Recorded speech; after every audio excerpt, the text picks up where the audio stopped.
اس number 18۔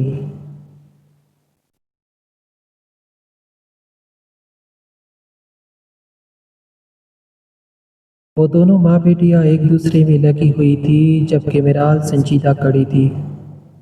آپ لوگوں نے بہت غلط کیا ہے، رحاب کی شادی کرانے کی کیا تو بنتی تھی۔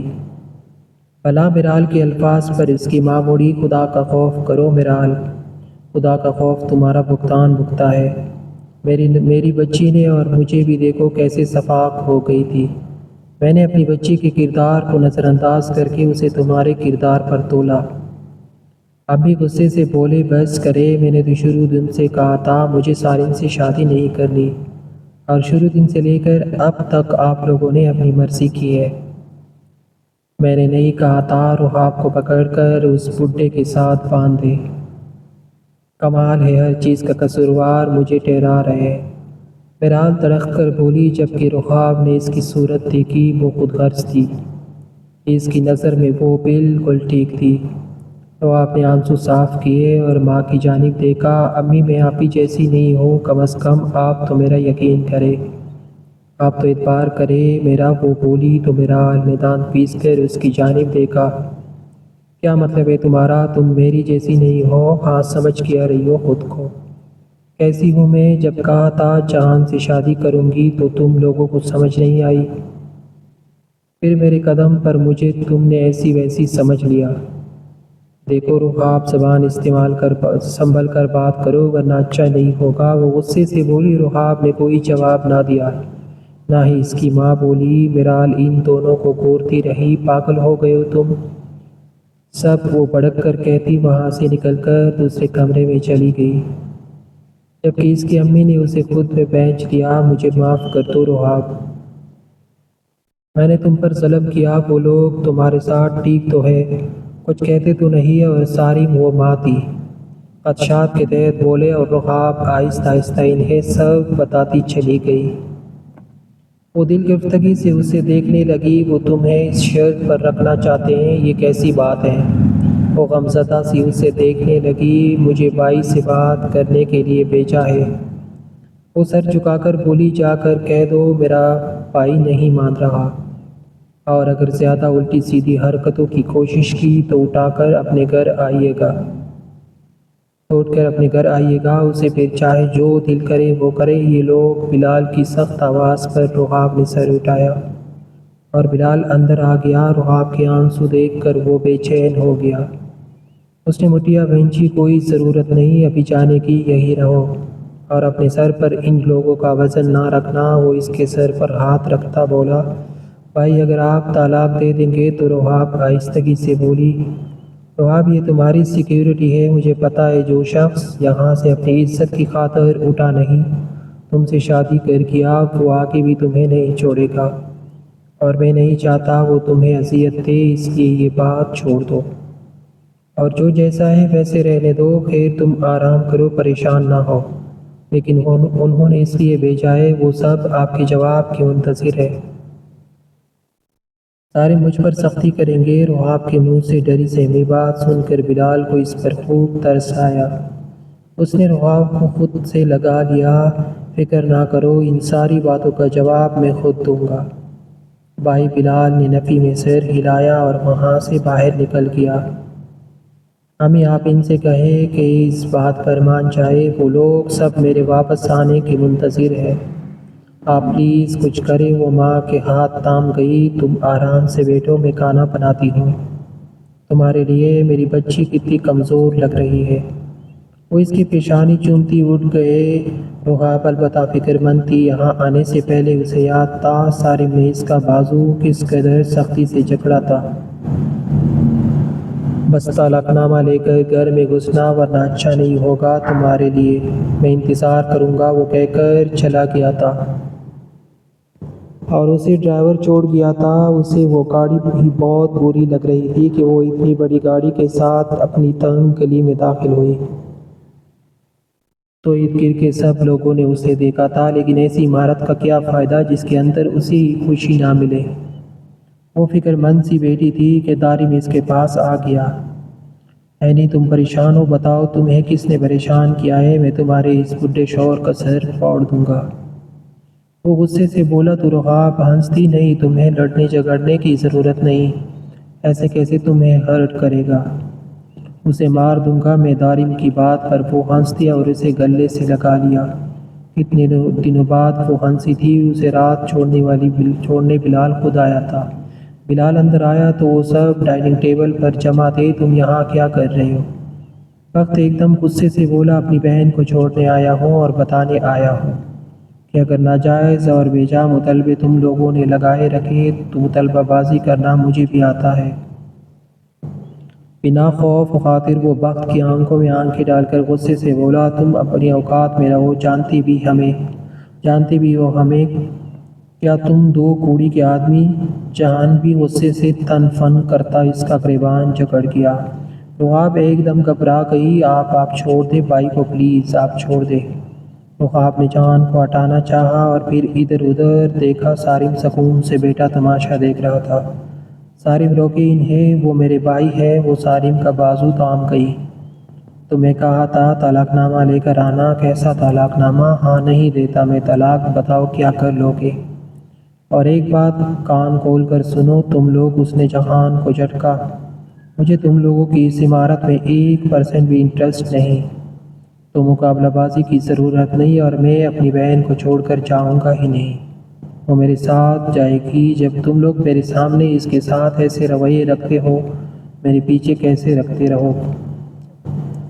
چلو رحاب، بلال نے رحاب کا ہاتھ تھاما۔ رحاب، سارم کی سخت آواز پر رحاب نے مڑ کر دیکھا۔ اس کا کتنا دل کر رہا تھا وہ بلال کے ساتھ واپس چلی جائے، لیکن کوئی فائدہ نہیں ہوا۔ اگر تم نے یہاں سے قدم باہر نکالا تو مجھ سے برا کوئی نہیں ہوگا، سارم درختگی سے بولا، اور رحاب کے قدم رک گئے۔ تمہیں ڈرنے کی ضرورت نہیں، بلال بولا، اب جائیے بھائی۔ رحاب آہستگی سے بولی، آپ میری فکر نہ کریں، اب تو مجھے یہاں ہی رہنا ہے۔ اس نے کہا تو بلال کو نہ چاہتے ہوئے بھی وہاں سے جانا پڑا تھا۔ میری بات سنیں، نگین نے ریاض کی جانب دیکھا۔ ہاں بولو۔ وہ کتاب بند کر کے اس کی طرف دیکھنے لگی۔ میں جہان کی طرف سے بہت فکر مند ہوں۔ جہان بہت زیادہ دن بدن پوزیسیو ہو رہا ہے مالا کو لے کر، نگین نے پریشانی سے کہا۔ تو ریاض کی پیشانی پر بل ڈالے، تم حیام کے ساتھ باتیں کرو، اس سے میں بات کر لوں گا۔ وہ دوبارہ کتاب کھول گئے۔ آپ جانتے نہیں ہیں اسے، وہ ضرورت سے زیادہ ضدی ہے، نگین نے کہا تو وہ سر جھٹک گئے، اور میں اس کا باپ ہوں، تم بلکہ بلاؤ اسے۔ آپ سوچ لیں وہ کچھ اونچی نیچی بات؟ ریاض نے سنجیدگی سے اس کی سمت دیکھا۔ وہ میری اولاد ہے، نہ کہ میں اس کی جو میں اس سے ڈروں گا۔ ان کی تلخی سے کہنے پر نگین خاموشی سے اپنی جگہ چھوڑ کر اٹھی اور جہان کو بلانے کے لیے باہر آ گئی۔ وہ جہان کے کمرے میں آئی۔ وہ کسی سے فون پر بات کر رہا تھا۔ جہان، تمہیں بابا بلا رہے ہیں۔ وہ بولے، آپ چلے، میں 5 منٹ میں آتا ہوں، جہان نے کہا اور لیپ ٹاپ کی اسکرین کھولی۔ نگین چلی گئی۔ وہ ٹھیک 15-20 منٹ بعد ان کے کمرے میں تھا۔ جی ڈیڈ، وہ ان کے سامنے بیٹھ گیا۔ تم سے 2 ٹوک بات کروں گا میں، اور مجھے 2 ٹوک ہی جواب دے دینا۔ جان سمجھ گیا تھا موضوع گفتگو کیا ہوگا۔ تم نے مالا سے شادی کرنی ہے؟ ان کے سوال پر نگین مچلی۔ یہ کیسی بات تھی کہ سیدھا ہی پوچھ لیا؟ وہ تو چاہتا ہی یہی تھا۔ جہان نے باپ کی سمت دیکھا نہیں۔ وہ برہمی سے بولا۔ ریاض کے لبوں پر ہلکی سی مسکراہٹ آ گئی۔ ہم تو حیام میں کیا مسئلہ ہے؟ ان کے سوال پر جہان نے گہرا سانس بھرا۔ مجھے پورے 2 سے 3 ہفتوں کے لیے پنڈی جانا ہے۔ آپ کو علم ہے شمائل خان کی فیکٹری کا بیسٹ پروڈکٹ اٹھانا ہے۔ میں ابھی اس موضوع پر بات نہیں کرنا چاہتا، فکر مجھے شادی ہی نہیں کرنی۔ زیادہ آپ لوگوں کا بھی دل ہے اپنے بچوں کی شادی کرنے کا تو ساتھ کی کر دے، ابھی تو ادھر ہی ہے۔ وہ کھڑا ہو گیا۔ کچھ دیر انتظار دونوں کے خاموش چہرے دیکھتا رہا، اور اس کے بعد وہ وہیں سے لمبے ڈگ بھرتا چلا گیا۔ مالا پر جس شدت کا غصہ تھا، اسے اس کا انداز فی الحال کوئی نہیں لگا سکتا تھا۔ تبھی وہ غصے کو قابو میں کیے کہہ آیا تھا۔ سر جھٹک کر وہ اپنے کمرے میں چلا گیا۔ میرے پاس بہت سوٹ ہے، وقت کیا ہو گیا ہے آپ کو؟ اینا نے اس کے ہاتھ میں شاپنگ بیگز دیکھے۔ دیکھو ساجد انکل کی ڈیتھ کی وجہ سے میرا ہنی مون لیٹ ہو چکا ہے۔ تو اب بیچ میں بولنے سے بہتر ہے کہ تمہیں جو سامان کہا جا رہا ہے وہ تم اپنے بیگ میں رکھو۔ وہ اس کے گال کو چومتے آنکھیں گھما کر بولا، مگر آپ دیکھیں تو صحیح، ساری الماری بھری ہوئی ہے۔ اینا نے عاجز آ کر کہا، میرا بس چلے، میں تمہارے قدموں میں ہر نعمت رکھ دوں۔ تم کیسے باتیں کرتی ہو بچوں والی، وہ بولا، لیکن آپ نے انکل آنٹی کو بتایا ہے؟ آج بھی حنین کافی ڈسٹرب ہو گئی تھی۔ بلال کچھ ضرورت سے زیادہ اکڑو ہے، وہ بولی تو منہ بنا گئی۔ جبکہ بک نے سنجیدگی سے اسے دیکھا، اس کی اکڑ توڑنے کے لیے یہاں ایک سے بڑھ کر ایک سیدھی موجود ہے، تو تم فکر نہ کرو۔ ڈیڈ میرے ساتھ ہے، باقی مجھے کسی کی ضرورت نہیں، اس نے کہا اور بیگ سائڈ پر رکھ دیے۔ کل صبح جہان بھی پنڈی جا رہا ہے، ساتھ نکلیں گے، وہ اپنے راستے چلا جائے گا۔ ہم اپنے وہ اینا کو اپنے اوپر کھینچتا بولا، بخت آخر دل کس دن بھرے گا؟ وہ ہلکا سا مسکرا دی، تم سے بر ہی تو نہیں رہا؟ بخت نے آہستگی سے اس کے ہونٹوں کو چھوا۔ اینا مسکرا دی اور بخت نے اسے خود میں بھینچ لیا۔ اچھا رک جائیے، آج ویسے بھی صبح سے میری طبیعت ٹھیک نہیں۔ ٹھیک؟ وہ گہرا سانس بھرتی بولی، دیکھو لڑکی، 2 ماہ ہوئے ہیں بمشکل ہماری شادی کو، تو میرے رومانس میں یہ طبیعت خرابی کا بہانہ نہ لگاؤ۔ وہ بولا تو اینا مسکرا دی۔ بخت نے اس کے پیر پر اپنے بازو باندھے تو وہ بلبلا دی، میں سچ کہہ رہی ہوں، میری طبیعت نہیں ٹھیک۔ کیا ہوا ہے؟ وہ اس کے شولڈر پر اپنی توڑی رکھتا بولا، لگتا ہے فوڈ پوائزننگ ہو رہی ہے، ایسے ومیٹس سی آ رہی ہے۔ یار اب تم سفر کیسے کرو گی؟ وہ منہ بسور کیا، کر لوں گی۔ وہ اس کی خوشی کو بولی، چلو جاؤ، کیا یاد رکھو گی، چھوڑا آج تمہیں، آؤ سو جاؤ۔ اس نے اپنی باہیں وا کیے اور اینا مسکراتی ہوئی ان میں سما گئی۔ روحاب سخت کٹرن میں تھی۔ سارے نے اسے کمرے سے باہر نکال دیا تھا، وجہ وہ اس کی بات کو منوا نہیں سکی تھی۔ وہ دروازے سے ٹیک لگائے وہیں بیٹھ گئی۔ وہ اسے مارتا نہیں تھا، لیکن اس کے طنز ایسے ہوتے تھے جو اس کو سمجھا جاتے تھے۔ وہ اسے بالکل بھی عزت دینے کو تیار نہیں تھا، اور اگر اسے پتہ لگ جاتا کہ میرال واپس آ گئی ہے تو وہ اس کا کیا حشر کرتا۔ وہ سر تام کر بے ساختہ روتی، یہ لوگ بہت ظالم تھے، لیکن دکھ عمر دیکھ کر تو نہیں آتا۔ ماں کے پیٹ سے پیدا ہوتی ہی بچے کو ہونے والی کوئی بھی تکلیف یہ نہیں دیکھتی کہ اس کی عمر ابھی اس تکلیف کے قابل نہیں۔ یہ پھر گلی سڑک پر پڑے خوراک سے بے حال ہوتے۔ وجود پر گزرنے والی تکلیفیں ان کی عمر نہیں دیکھتی کہ وہ اس قابل نہیں کہ ان تکلیفوں کو سہ سکے، اور اس پر گزرنے والی تکلیف نے بھی نہیں دیکھا تھا کہ وہ چھوٹی ہے، اس کو علم نہیں رشتوں کی پیچیدگیوں کا، فرائض کی گہرائیوں کا۔ اگلی صبح اینا اور بخت کے ساتھ ساتھ جہان بھی گھر سے جانے کے لیے نکل گیا تھا۔ نگین نے ریاض کی جانب دیکھا، آپ کرے بات بھائی جان سے، نگین آہستگی سے بولی تو ریاض نے وجدان کی جانب دیکھا، میں سوچ رہا تھا کہ بھائی اگر آپ کو مناسب لگے۔ وہ بولے تو انہوں نے سر ہلایا، ہاں بولو، میں سوچ رہا ہوں کہ مالا اور سعد کی شادی کرا دیں۔ ان کے الفاظ تھے کہ ٹیبل پر موجود ہر شخص تھم ہی گیا۔ سعد نے باپ کی صورت دیکھی، جبکہ مالا کچن سے سن چکی تھی، ساکت رہ گئی تھی۔ یہ تم وجدان کے الفاظ منہ میں ہی رہ گئے۔ جبکہ حنین بھاگ کر کچن میں آئی تھی، مالا کو اسے جھنجھوڑ دیا، تم صاف انکار کر دینا، تم جہان بھائی کی ہو۔ مالا، حنین نے کہا تو مالا وہاں سے بھاگ گئی، جبکہ وجدان، ریاض، عافیہ اور نگین اندر چلے گئے۔ سعد حیران بیٹھا تھا، تم پاگل ہو گئے ہو؟ اپنے بیٹے کو بد کردار عورت کی بیٹی سے بیاہ دو گے؟ میرا جہان بہت قیمتی ہے، سعد تو چلا جائے گا۔ بھائی صاحب، جہان کو میں اس لڑکی سے نہیں بیاہ دوں گا۔ ریاض کے چند الفاظ تھے کہ وجدان سمجھ گئے، وہ تو تم جہان سے چھپ کر یہ نکاح کرنا چاہتے ہو، اس کی صورت دیکھنے؟ ہاں میں چاہتا ہوں نکاح ہو جائے۔ سعد مان جائے گا؟ عافیہ نے پوچھا۔ ہاں، اسے کوئی مسئلہ نہیں۔ نگین جلدی سے بولی، ایک بیٹے کے لیے دوسرا بیٹا۔ وجدان جیسے بے چین تھے، وہ تو حنین کے لیے پسند کر چکے تھے، سعد کو میں نہیں مانتا یہ سب۔ وہ ذرا خفگی سے بولے، لیکن میں مان گیا ہوں بھائی صاحب، آپ بڑے ہیں، آپ کی سرپرستی میں ہو جائے تو بہتر ہے۔ لیکن میں سعد کو حنین کے لیے، وہ جیسے ٹوٹے پھوٹے لہجے میں بولے۔ ریاض خاموش رہ گئے، لیکن بھائی صاحب میری مجبوری ہے، میں اپنے بیٹے، ٹھیک ہے میں سمجھ رہا ہوں، جیسے تمہیں ٹھیک لگے۔ وہ بولے تو ریاض مسکرا دیے، ہماری حنین کے لیے تو لڑکا مجھے دے گیا۔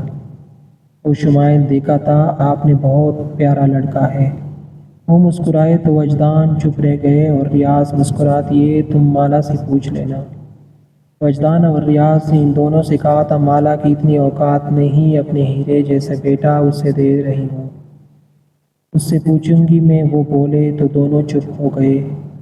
مما جان بھائی کی پسند ہے، مالا میں کیسے کروں اس سے شادی؟ بیٹا جہان نے صاف انکار کر دیا ہے، اور میں چاہتی ہوں، غریب بچی ہے، اسے کوئی اچھا لڑکا ملے، اور تم سے اچھا نہیں کوئی، بس میں تمہیں بہت پیاری بچی دے رہی ہوں۔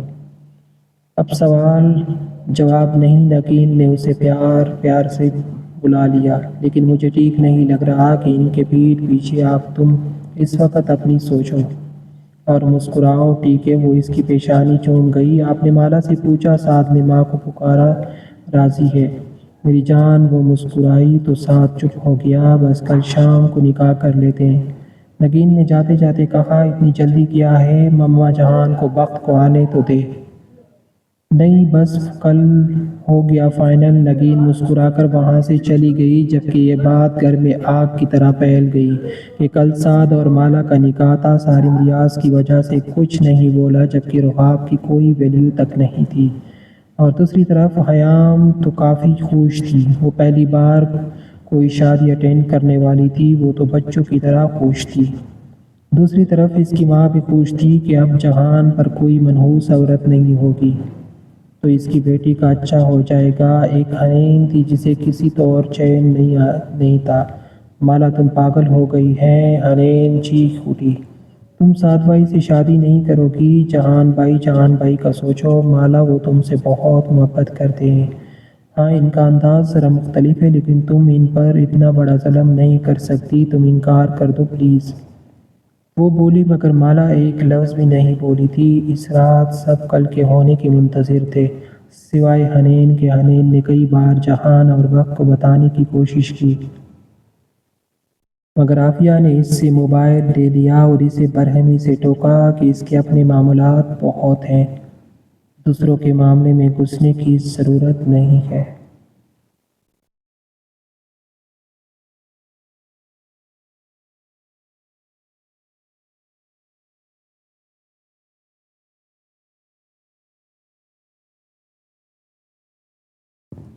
دوستو ناول کا حصہ یہی تک، اگلے حصے کے لیے انتظار ضرور کیجیے گا۔ آپ کی رائے ہمارے لیے قیمتی ہے، کامنٹس میں ضرور بتائیے، اور اگلا حصہ دیکھنے کے لیے channel KM Urdu novel visit کرنا مت بھولیے۔ شکریہ۔